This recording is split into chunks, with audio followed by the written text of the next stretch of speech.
Cincinnati week is finally here, folks, and no matter what you predict will happen on Thursday night in Arrowhead, one thing is for sure. Matt Rule's year 3 debut will be must-watch television. Absolute cinema. Gary, we kind of already broke down this game a little bit, but things have changed. Camp's over. We know the depth chart. We know the black shirts. We know who's got single-digit numbers. I'll cut to the chase, man. I'm still personally calling this as a win for Nebraska.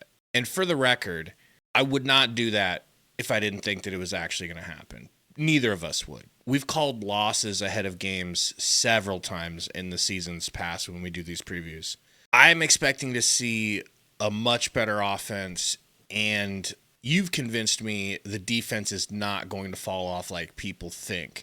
Maybe a little, but not as bad as people think. The only things I'm worried about with Cincinnati is they have a really good zone running scheme and tiny backs that are explosive and talented that can get lost behind their offensive line. Sorsby's feet as well, and I guess his arm, it all scares me a little bit, but they're good at stopping the run and they're good at running the ball. Outside of that, I see the Huskers being able to handle business.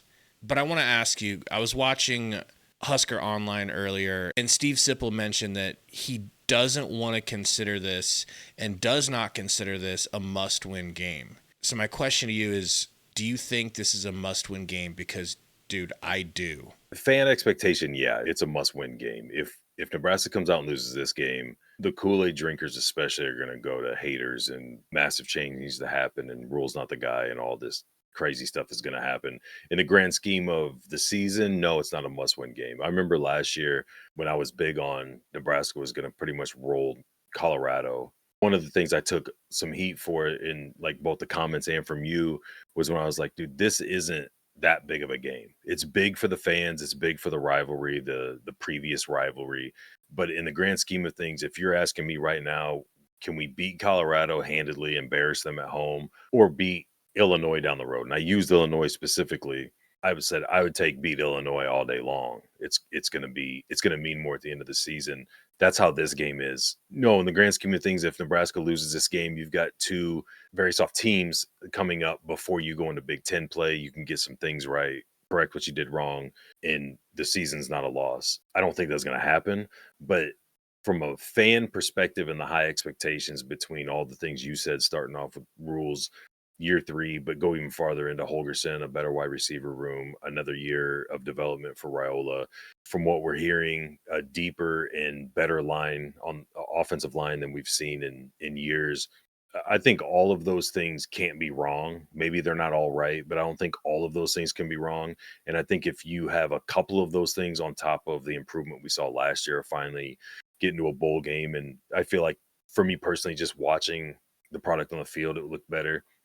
I don't think that a lot of the problems that have haunted us in the past will still exist this year, if that makes sense. Not saying everything will be fixed, but I think there's going to be even more improvement from last year. I don't think this game's going to be a big deal. You're right with the running game. They like to run. They've got a quarterback that can run. They went in the offseason and seemed to really focus on speed, both at receiver and running back. I think that style actually plays into the new look defense that we're going to have. We don't have the size and probably not the strength we had with big guys like Hutmacher and Robinson and even Jamari Butler, but they're going to be a lot more athletic. There's going to be more speed. I don't think the shifty backs and the quarterbacks that like to get loose unless they're really dynamic are going to be able to do the same damage that teams in the past have done.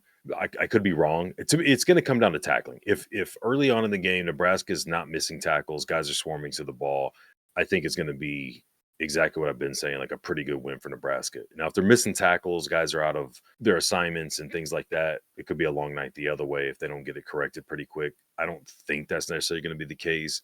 And from what I've seen of Cincinnati, what I expect out of Nebraska, especially on the offensive side, I think Nebraska gets up relatively early in what they want to do, which is run the ball and kind of dictate the clock and try to get loose that way, is going to kind of be out of their hands, and they're going to be forced to try to be a little more up tempo and get chunks back and force them in more of a pass situation.